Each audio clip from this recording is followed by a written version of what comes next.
कई लोग तो ऐसे हैं, उनको आज तक हनुमान चालीसा पढ़ना नहीं है, आज तक कोई चालीसा, चाहे गायत्री चालीसा हो, लक्ष्मी चालीसा हो, शिव चालीसा हो, पढ़ना ही नहीं आती। बस बैठ गए भगवान के सामने और पढ़ लिया आसन लगा के। नहीं नहीं नहीं, चालीसा पढ़ने का भी एक नियम है। अगर कोई लक्ष्य लेकर पढ़ रहे हो तो उसका एक नियम है। पूरी जिंदगी पढ़ते रहोगे तो भगवान की प्राप्ति नहीं है, पर लक्ष्य लेकर अगर पढ़ा है आसन से, जिस भगवान की चालीसा पढ़ रहे हो उसकी मूर्ति या उसका फोटो आपके सामने होना चाहिए। एक घी का दिया, अगर हनुमान चालीसा पढ़ रहे हो तो या तो घी का दिया जलाओ, वो भी गाय के घी का हो, भैंस के घी का मत जलाना। हनुमान जी कभी प्रकट नहीं होंगे भैंस के घी से। घी का दिया लगाइए अगर चालीसा का पाठ कर रहे हो हनुमान जी का। और बहुत ज्यादा संकट है, बहुत ज्यादा परेशानी है, तो हनुमान चालीसा का पाठ करो तो तिल्ली के तेल का दिया लगाओ, काली तिल के तेल का दिया, तिल का तेल का दिया हनुमान जी के सामने आसन बिछाकर। बहुत तकलीफ है तो 3 पाठ प्रतिदिन करो। और एक आसन से जितने समय, 9 बजे अगर आप बैठते हो पाठ करने तो 9 बजे ही बैठना है। 11 दिन तक प्रतिदिन 3 पाठ रोज करो। एक पानी का लोटा, कलश, तांबे का जल, अर्थात तांबे का लोटा हो, स्टील का लोटा हो, तुम्हारे पास जो कलश हो उसमें जल भरकर, एक सिक्का उसमें पटक कर, एक लौंग पटक कर प्लेट से ढक कर रख दो और प्रतिदिन बस टाइम पर बैठकर पाठ करो। 11 दिन पूर्ण होंगे, जिस कामना से आपने पाठ करा है बस वो सिक्का, वो लौंग कलश में से निकाल लो, जल का आचमन करो और जिस काम के लिए करा है वो जल उस प्रयोग में ले लो। उस प्रयोग, किसी से बात करने जाना है तो वो जल पी कर जाइए, कोई से हाथ मिलाना है तो वो सिक्का, वो लौंग अपने हाथ में रखिए, अपने साथ रखिए।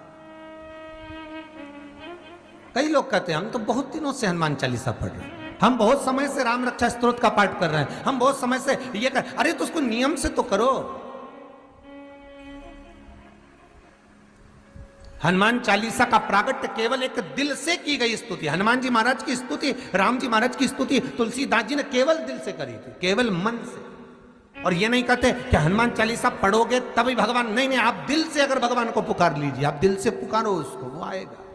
नियम है महाराज, बहुत ध्यान दीजिएगा। पंचमुखी हनुमान का एक स्मरण, पंचमुखी हनुमान का एक भाव। महाराज जैसे बहुत ज्यादा तकलीफ अगर व्यक्ति को हो गई है, बहुत कष्टमय जीवन चल रहा है, हार गए हर जगह से और तकलीफमय जीवन चल रहा है, तो पंचमुखी हनुमान का एक शिव महापुराण का और स्कंद पुराण का एक बड़ा सुंदर मंत्र है। उस मंत्र को आप सब एक बार हमारे साथ में बोलें। ओम नमो हनुमते रुद्र अवताराय सर्व शत्रु संहारणाय सर्व रोग हराय सर्व वशीकरणाय रामदूताय स्वाहा।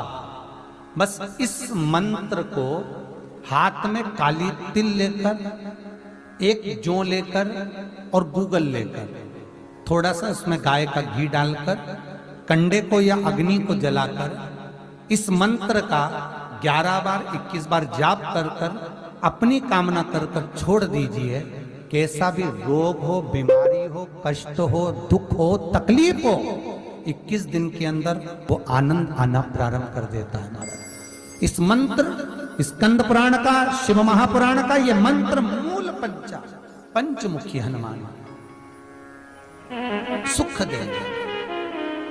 और एक और चीज याद रखिए महाराज, यदि कोई काम के लिए जा रहे हो, कोई व्यापार के लिए जा रहे हो या नौकरी करने के लिए जा रहे हो और लगी नहीं रही, बहुत तकलीफ पा रहे हो, सर्विस ही नहीं लग रही, बहुत कष्टमय हो गया, तो निवेदन करूंगा 5 पीपल के पत्ते पर बेसन के 5 लड्डू घर में बने हुए, गाय के घी के 5 लड्डू रख लो। उस लड्डू के बीचों बीच एक आटे का दिया और उसमें तिल्ली का तेल डालकर इसी मंत्र का प्रयोग कर कर पंचमुखी हनुमान का किसी भी हनुमान के मंदिर में जाकर, दक्षिण मुखी हनुमान के मंदिर में जाकर उसको रख कर आ जाइए। इसके बाद आप उस काम के लिए जाइए, आपका काम सफल हो जाएगा। आपको किसी को नहीं कहना पड़ेगा कि हाथ जोड़ना नहीं पड़ेगा, किसी के पांव नहीं पड़ना पड़ेंगे, तुरंत काम होगा। बस इस मंत्र का स्मरण कर कर पंचमुखी हनुमान का भूतेश्वर जो मंत्र है वो सुख देने वाला, आनंद देने वाला, सहज नहीं महाराज, सुख की खान है, आनंद की राशियां में। महाराज आप कोई बहुत बड़ा काम करने जा रहे हो, बहुत बड़ा यज्ञ अनुष्ठान, विवाह, शादी आदि आदि फंक्शन करने जा रहे हो, 4 दिन 8 दिन के लिए आप घर से बाहर जा रहे हो और आपको लगता है कि घर में ताला कैसे लगाएं, तो निवेदन है एक तांबे के कलश में जल भर लीजिए और जल भरकर उसमें थोड़ी सी काली तिल डाल दीजिए, भूतेश्वर शिव का नाम लेकर। कौन से शिव का? भूतेश्वर, शमशानवासी भूतेश्वर शिव का नाम लेकर काली तिल डाल दीजिए, कलश को प्लेट से ढक दीजिए, घर के किसी भी भाग में उसको रख दीजिए। उसके बाद आप चले जाओ। किसी की सामर्थ्यता नहीं है कि उस घर में कोई पांव रखे, किसी की सामर्थ्यता नहीं है। और अगर कोई भूले से पांव भी रख दिया तो 22 दिन या 21 दिन के अंदर उसको, जैसे लोगों को हवा आती है, बस उसको चक्कर आना चालू हो, बाल खोल खोल के घुमा मिलेगा। शास्त्र प्रमाण करता है हमारा भूतेश्वर शिव। ये कलश जो होता है ना, जल का जो पात्र होता है, ये साधारण नहीं होता, सहज नहीं होता महाराज। जैसे आज आपने मेरी लाज रखी, रक्षा करी और किसी को आने नहीं दिया, विनती स्वीकार करना। आपका जल पात्र भूतेश्वर के नाम से काली तिल से जहां रखा जाए उस गृह में कोई प्रवेश ना कर पाए। शिव जी ने वचन दे दिया, मेरी चंडियां 64 योगनियां, डाकनी, पिशाचनी, चुड़ैल और भूत इस कलश के विराजमान होते ही सर्वस्व फैल जाते हैं, फिर अंदर कोई नहीं आ सकता, भीतर प्रवेश नहीं हो सकता। लगे तो उन्होंने हनुमान जी से कहा कि तुम क्या चाहते हो? हनुमान जी बोले मेरे को जाना है, क्योंकि जहां राम वहां हनुमान। हनुमान जी जब कहने लगे कि मेरे को जाना है, तो राम जी महाराज बोले नहीं नहीं हनुमान, तुझे सबसे ज्यादा प्रिय क्या है? तो कह राम। तो हनुमान तू कह रहा है सबसे ज्यादा प्रिय है राम प्रिय है, तो एक बार जिस समय देवऋषि नारद का अपमान हुआ, विश्वामित्र बाबा का अपमान हुआ, उस समय पर एक राजा ने जब अपमान करा तो तूने उसको राम नाम लिखकर एक जगह पर बिठा दिया और कहा कि तू राम नाम जपते रहे। उसने राम नाम जपा। तब हनुमान याद कर, मेरे सम्मुख में तू खड़ा था और युद्ध होने वाला था, तो तूने क्या कहा था? प्रभु आप इसको मार नहीं सकते क्योंकि ये आपका नाम ले रहा है। राम से बड़ा होता है राम का नाम, आप इसे मार नहीं सकते। तब आपने ये संवाद कहा था, हनुमान बता तेरी प्रियता क्या है? हनुमान जी कहते हैं प्रभु आपने मुझे जगा दिया, क्योंकि मुझे श्राप ये मिला था कि तू जागेगा किसी की जगाने पर, आपने मुझे जगा दिया। इसलिए है नाथ, अब मैं जाना नहीं चाहता, सत्संग करना चाहता।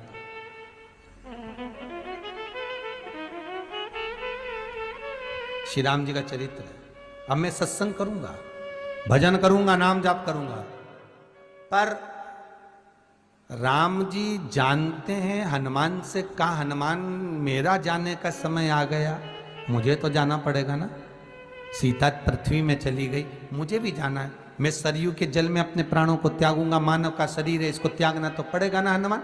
हनुमान जी बोले तो त्याग दो, त्यागने में क्या दिक्कत है, त्यागो आप तो। पर दिक्कत एक बहुत बड़ी है। तो राम जी ने जैसी कहा दिक्कत बहुत बड़ी है, तो हनुमान जी पूछे ऐसी कौन सी दिक्कत है?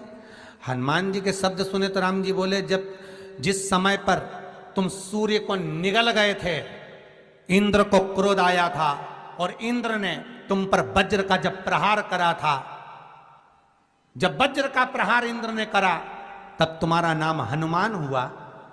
तब सारे देवी देवताओं ने तुम्हें वर प्रदान करा।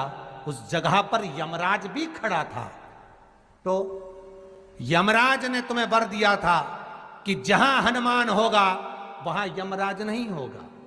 अब दिक्कत यह है कि मुझे प्राण त्यागना है और तू मुझे 1 मिनट के लिए नहीं छोड़े तो यमराज आएगा कैसे?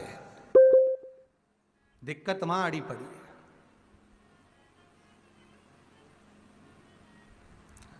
हनुमान जी मुस्कुरा के बोले राम जी महाराज से, प्रभु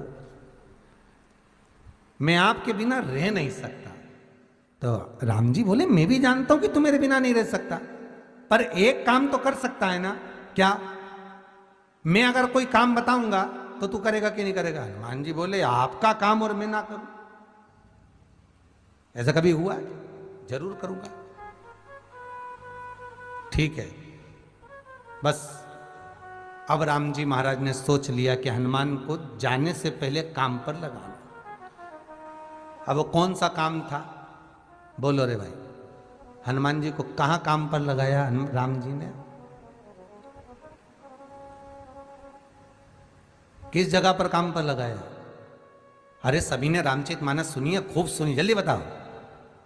राम जी महाराज ने प्राण त्यागते समय, सरयू जी में प्राणों को देते समय राम जी ने हनुमान जी को किस काम में लगाया था कि राम जी ने अपने हाथ की एक मुद्रिका जिस पे राम लिखा हुआ था, वो मुद्रिका एक अयोध्या की एक सरंग में जमीन में डाल दिया और हनुमान से कहा जा जरा ढूंढ के लेके आ, मैं अभी घूम कर आया। और हनुमान जी तलातल रसातल भूमि के नीचे पताल में चले गए उस मुद्रिका को ढूंढने के लिए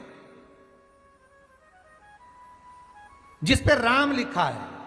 और हनुमान जी पूछते भी जा रहे, राम कहाँ है? राम की मुद्रिका पड़ी थी, राम की अंगूठी है। अब राम का ही सत्संग करते करते जा रहे और राम जी चले गए सरयू, क्योंकि हनुमान अगर होगा तो यमराज नहीं आ सकता। हनुमान को यहां से हटाना पड़ेगा तब यमराज लेने के लिए आ सकता, तब यम आए। और क्योंकि यम अपने नियम को धारण करेगा, चाहे कृष्ण हो चाहे राम। वही बात फिर याद कर लीजिए, अच्छा कर्म करिए, कर्म का दंड तो भगवान को भी भोगना पड़ता है। अगर कोई अदालत में केस चल रहा है, बहुत बड़ी समस्या में आप पड़ गए, बहुत बड़ा टेंशन बिल्कुल आकर खड़ा हो गया है, तो चंदन, एक लाल चंदन बाजार में मिलता है, पूजन वालों के यहाँ पूछना, लाल चंदन आता है। वो लाल चंदन को घिस कर उसमें थोड़ा सा तिल्ली का तेल डालकर महाराज हाथ में चंदन को लेकर शिवलिंग पर लगाएं और बड़ के पेड़ के नीचे, बड़ के जड़ में जाकर बटकेश्वर महादेव का नाम लेकर उस चंदन को लगाएं। उसी चंदन का हाथ किसी रुमाल पर लगा लीजिए और उस रुमाल को जेब में रखकर कोई बहुत ज़्यादा दिक्कत और परेशानी है उस स्थान पर उसको लेकर बैठ जाइए। मन को भी शांति होगी, कार्य भी सफल होगा और सफलता प्राप्त होगी। बस तुमरुका जी का नाम का उसमें स्मरण करना है, कोई सहज नाम नहीं है। फिर निवेदन करूंगा, नारी अगर बच्चे को जन्म देती है और बच्चा 4 महीना 6 महीने तक गर्भ में रहता है, उसके बाद अवर्षण हो जाता है, तो एक नारियल पर, श्रीफल पर स्त्री के हाइट की मोली, मोली मतलब नाड़ा जो हाथ में बांधते हैं, लच्छा, उसको नाप लीजिए और तुमरुका जी का नाम लेकर उस नारियल पर लपेट कर अपना नाम और गोत्र बोलकर शंकर जी के शिवलिंग के पास में जो जलाधारी होती है चारों तरफ शिवलिंग के पास में, वहां रख दीजिए। शिव के शिवलिंग का स्पर्श करिए, एक बेलपत्र उठाकर मंदिर की चौखट पर खा लो, तुमरुका जी का नाम लेकर। महाराज होने वाला जो बच्चा है वो पूर्ण होगा, बीच में अवर्षण नहीं होगा, बच्चा समाप्त नहीं होगा महाराज, और स्वस्थ उत्पन्न होगा। ये तुमरुका जी का नाम जीवन में सुख की अनुभूति कराने वाला है, आनंद की अनुभूति कराने। कई माताएं कहती है, गुरुजी हमने सफेद आंकड़े की जड़ बांधी और मान लो संतान हुई, और कई ऐसी हैं जिन्होंने बांधी और तो नहीं हुई है, तो उसके लिए भी ध्यान रखिएगा। 18 साल हो जाएं, 17 साल हो जाएं, 10 साल हो जाएं, 12 साल हो जाएं और घर में बच्चा नहीं है, संतान नहीं है, तो प्रयास करना सफेद आंकड़े की जड़ को लेना, तुमरुका जी का नाम लेकर 21 बार शिवलिंग पे से घुमाना, रजस्वला धर्म के 7वें दिन कमर पर बांध लेना और उसी दिन से एक पीपल का पत्ता मंगवाना शंकर भगवान पर चढ़वाना और पीपल के पत्ते को गौ माता के दूध में उसको उकलवाना, ठीक है। उकलवा कर ठंडा करवा कर पत्ते को बाहर ठंडा करने में डाल देना। दूध जब ठंडा हो जाए हथेली पर उस गिलास को रखना और भगवान शिव का तुमरुका जी का नाम लेकर उसको पीना चालू कर देना। लगभग 8 दिन 15 दिन उस दूध का पान कर कर फिर विश्राम करें। महाराज संतान की प्राप्ति अवश्य होगी, संतान अवश्य प्राप्त होगा। पीपल के वृक्ष में स्वयं मेरे भगवान शिव आनंद वास निवास करते हैं। बाबा भोलेनाथ स्वतः निवास कर रहे हैं। केवल एक पीपल के वृक्ष में कितना सुंदर लिखा पद्म पुराण में कि 52,000 ब्राह्मण का एक साथ निवास पीपल के वृक्ष में होता है। एक साथ निवास। शंकर का एक अवतार श्री हनुमान जी महाराज। हनुमान जी महाराज को 3 तरह की माला समर्पित होती है। एक आंकड़े के पत्ते की, दूसरी बेलपत्र के पत्ते की, तीसरी पीपल के पत्ते की। ये 3 तरह की माला जब शंकर हनुमान जी महाराज को समर्पित होती है। आंकड़े की माला महाराज, आंकड़े के पत्ते की जो माला होती है ये माला कार्य की सिद्धि के लिए होती है। इसमें एक एक आंकड़े के पत्ते पर सीताराम लिखा जाता है। मात्र एक पत्ता ऐसा होता है जिस पत्ते पर सीताराम नहीं लिखा जाता। 108 पत्ते में से एक पत्ता, बस उस पत्ते को हथेली में रखकर उल्टा हाथ आपको रखना है और अपनी कामना कर कर उस पत्ते को बांध देना है। ये जरूरी नहीं है कि 25 के बाद बांधो, 50 के बाद बांधो या 100 के बाद बांधो, आपकी मर्जी पड़े। उस खाली पत्ते को कहीं पर भी बांध दीजिए और उस माला को अपनी कामना कर कर श्री हनुमान जी महाराज को समर्पित कर दीजिए। माला जब हनुमान जी को चढ़ जाए तब एक घी का और एक तेल का दिया हनुमान जी के सम्मुख में लंबी बाती का लगा देना है महाराज। एक घी का एक तेल, और अपनी कामना कर कर आप आ जाइए। आपकी वो कामना 2.5 महीना या 3 महीना, इससे ज्यादा नहीं जाएगा, वो कामना बाबा पूरी करेगा। क्योंकि शिव और हनुमान ये सब एक ही स्वरूप है। अगर व्यक्ति के जीवन में बहुत भारी रोग हो गया है, बहुत ज्यादा कष्ट हो गया है, कैंसर जैसी बीमारी भी अगर उसको घेर ली है और किडनी लीवर सब बेकार हो गया, तो निवेदन है पीपल के पत्ते की माला बनवाओ 108 पत्ते की, और हनुमान चालीसा का हर पत्ते पर स्मरण करिए महाराज। आप हनुमान चालीसा पढ़ते जाओ, माला में गांठ लगाते जाइए, और वो माला जो व्यक्ति कैंसर से पीड़ित है हाथ का स्पर्श कराइए और शंकर को चढ़ाइए। केवल अष्टमी तिथि के दिन ये माला समर्पित होना चाहिए, शुक्ल पक्ष की अष्टमी के दिन। आप 2 या 3 अष्टमी को कर कर देखिए, अपने आप दवाई लगना प्रारंभ होगी। कैंसर जैसा रोग भी धीरे धीरे समाप्ति पर आएगा महाराज। पर करना शुक्ल पक्ष की अष्टमी को ही महाराज। कोई बच्चा एग्जाम में बैठ रहा है, सीए की पढ़ाई कर रहा है, कोई बहुत बड़े एग्जाम में बैठा, पास हो ही नहीं रहा, बहुत हार गया, बेलपत्री की माला चढ़ाई। पर बेलपत्र की जो माला है वो केवल प्रदोष पर चढ़ती है श्री हनुमान जी महाराज। आप बेलपत्र की माला चढ़ाओ, 108 बेलपत्र आप श्री शिवाय नमस्तुभ्यम मंत्र का जाप कर कर गांठ लगाकर भगवान श्री हनुमान जी महाराज के सामने पहुंचकर माला को सीधी रखकर, जो व्यक्ति एग्जाम में बैठ रहा है, नौकरी के लिए, अन्य पढ़ाई के लिए, अगर कंपटीशन एग्जाम में भी बैठ रहा है, तो माला को हनुमान जी महाराज, और हनुमान जी कौन से होना चाहिए? पूर्वमुखी। हनुमान दक्षिण मुखी नहीं चाहिए, पूर्व में जिन हनुमान जी का मुख हो वो माला ऐसी समर्पित कर कर हनुमान चालीसा का पाठ कर कर 3 बार स्मरण कर कर माला श्री हनुमान जी को पहना दीजिए। ऐसा कोई एग्जाम नहीं जिसमें से आप निकल ना पाए महाराज, पर करना आपको पड़ेगा। प्रदोष का दिन होना चाहिए,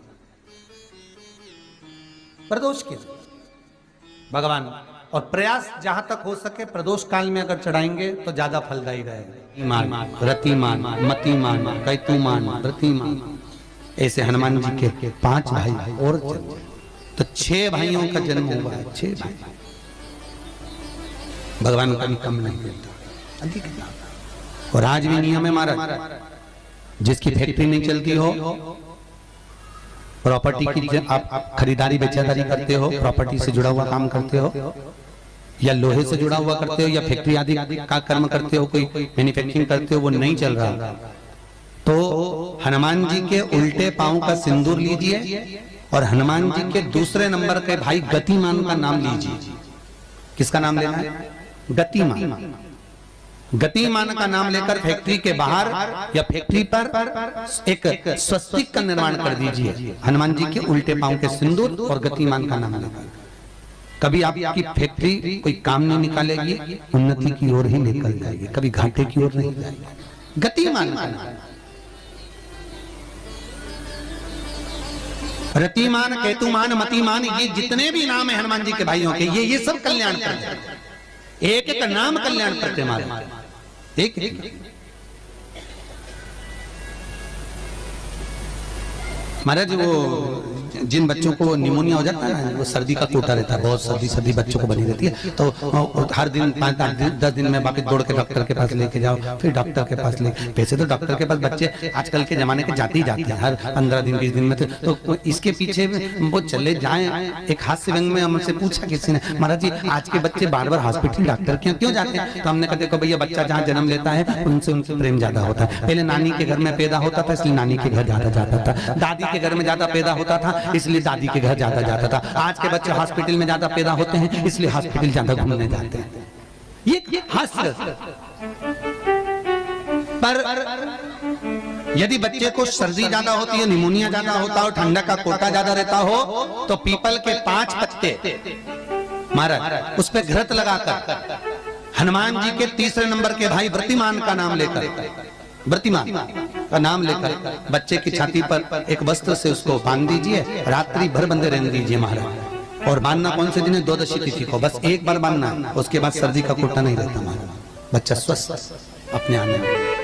व्रतिमान हनुमान जी महाराज के जितने भी भाई हैं सबका आनंद सुख चरणारविंद का सुख देने वाला भगवान श्री हनुमान जी महाराज चैत्र की पूर्णिमा के दिन प्रकट होते हैं। महाराज पवन तनय संकट हरन मंगल मूरत रूप, राम लखन सीता सहित हृदय बसौ सुर।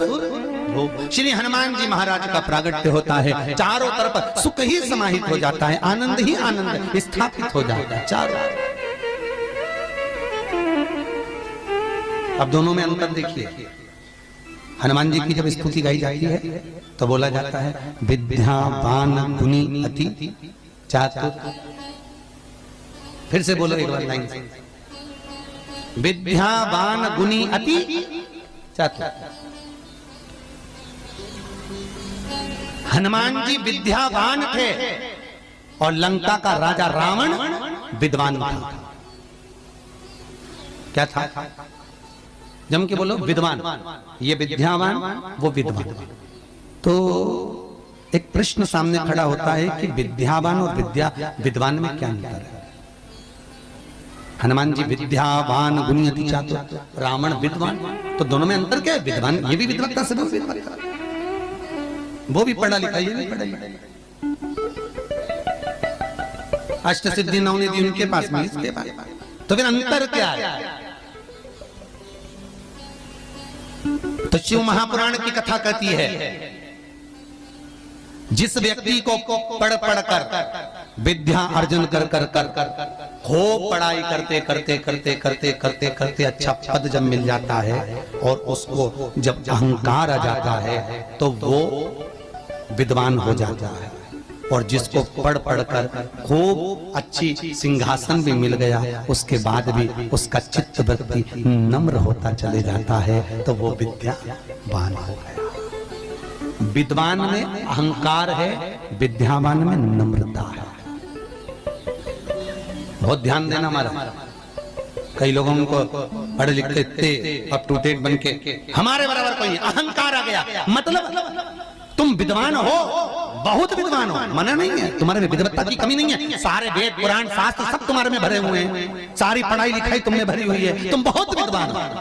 पर विद्वत्ता अहंकार को लेकर जाती है और विद्यावान का जो विद्या को ग्रहण करता है उसके भीतर नम्रता आती चली जाती है। नम्रता कोई कोई व्यक्ति ऐसा होता है जिसके पास भगवान पैसा खूब देता है तो उसको नम्रता देता है, खूब नम्रता, इतना प्रेम से बोलेगा, इतना मीठा बोलेगा, और बोलो साहब और मेरे लिए कोई सेवा हो तो बता दो, और बोलिए साहब, इतनी नम्रता। और किसी किसी के पास में अहंकार इतना ज्यादा आ जाता है धन के साथ में कि वो किसी गिनते ही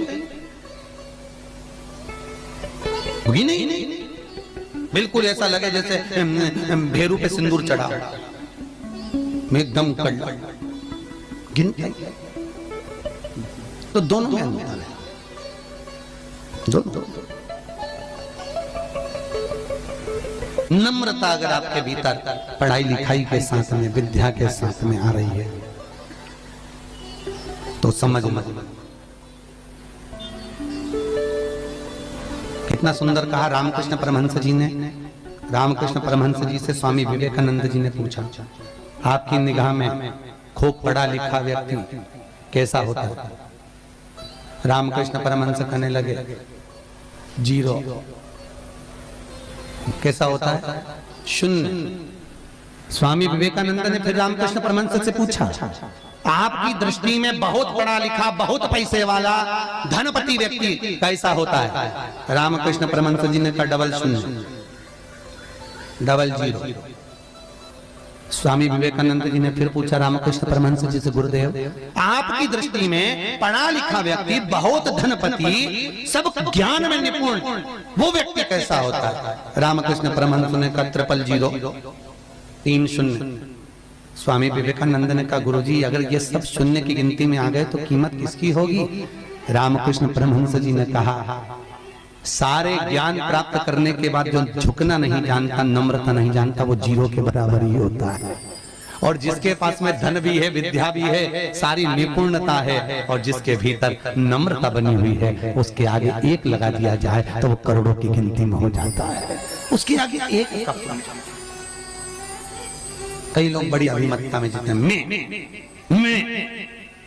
मेरे बराबर कोई नहीं। और जो मैं करके मर जाता है, अगला जन्म बकरा बकरी का हो जाता है, मैं करता फिरता है। छुपकली और बकरा बकरी दोनों पहचान जाओ, बहुत परिचित है। तुम्हारे दरवाजे पर भी कोई बकरा बकरी दिखे तो समझ लेना तुम्हारा रिश्तेदार आया है। मैं करके मर गया, मेरा घर, मेरी परिवार, मेरा कुटुंब, मेरी घर, मेरी गाड़ी, मेरा बंगला, मेरा मेरा मेरा करके मरा, बकरा बकरी। मैं तत्व में अभिमतता।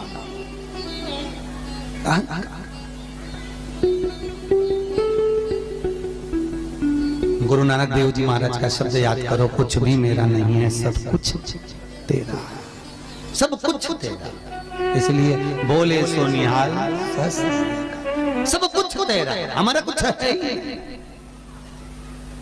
हमारे भीतर कुछ है तो वो परमात्मा। हनुमान जी महाराज प्रकट हुए और अष्ट सिद्धि, कितनी? अष्ट सिद्धि, नवनिधि। कितनी निधि? 9 निधि हनुमान जी के पास में थी। अष्ट सिद्धि 9 निधि, और उस 9 निधि में सबसे ज्यादा सुंदर निधि जो दुनिया के हित की है वो है नील निधि। कौन सी निधि? 9 निधि में से एक निधि का नाम है नील निधि। अष्ट सिद्धि नव निधि के दाता, असबर दीन जानकी माता, राम रसायन तुमरे पासा, सदा रहो रघुपति के। आज तुम लोगों ने पुण्य करा होगा, शनिवार के दिन, पूर्णिमा के दिन तुम्हें अष्ट सिद्धि नवनिधि मिल गई। आज किस्मत वाले हो गया, भाग्यशाली।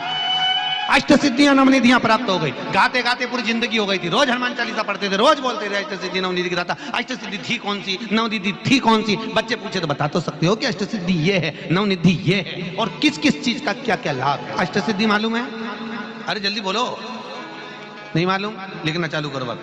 अष्ट सिद्धियां, पहली अनिमा, दूसरी महिमा, तीसरी गरिमा। अष्ट सिद्धियों में पहली अणिमा, दूसरी महिमा, तीसरी गरिमा। ये हनुमान जी महाराज की जो अष्ट सिद्धियां हैं, इन सिद्धियों के लिए आपको ज्ञात होना चाहिए, हनुमान जी महाराज के जब घर में तुम रोज हनुमान चालीसा का पाठ करती हो, आज एक दिन हो गया, कल दूसरा दिन हो गया, तीसरा दिन हो गया, कैलेंडर में जो पंचांग हो कैलेंडर हो, उस कैलेंडर में एक निशान बनाकर रखो कि आपके 108 जब पाठ पूरे हो जाएं, तब 108 बाती आप हनुमान जी महाराज की इन अष्ट सिद्धियों के नाम से लगा दी। जिंदगी में आपका कभी बाल बांका नहीं हो सकता और आपकी उन्नति को कोई रोक नहीं सकता, यह पक्का है। अष्ट सिद्धियां, नवनिधियां, 108 जब हनुमान चालीसा के पाठ हो जाए। और कभी कभी व्यक्ति के जीवन में ऐसा भी होता है कि भाई उसको बहुत तकलीफ आ जाती है कि मेरी दुकान नहीं चल रही, व्यापार नहीं चल रहा, मेरे साथ अच्छा नहीं हो रहा, मेरे को तकलीफ आ गई, शनि बढ़ गया, ये हो गया, ढैया हो गया, 7.5 हो गया, बड़ा तकलीफ, कहीं गिर रहा, कहीं पड़ रहा। तो उस व्यक्ति को 108 पाठ एक साथ कर लेना चाहिए। आज बैठा सुबह से शाम तक 108 पाठ करके और फिर ये अष्ट सिद्धियों की बाती लगा दे। पर अष्ट सिद्धियों की जो बाती लगती है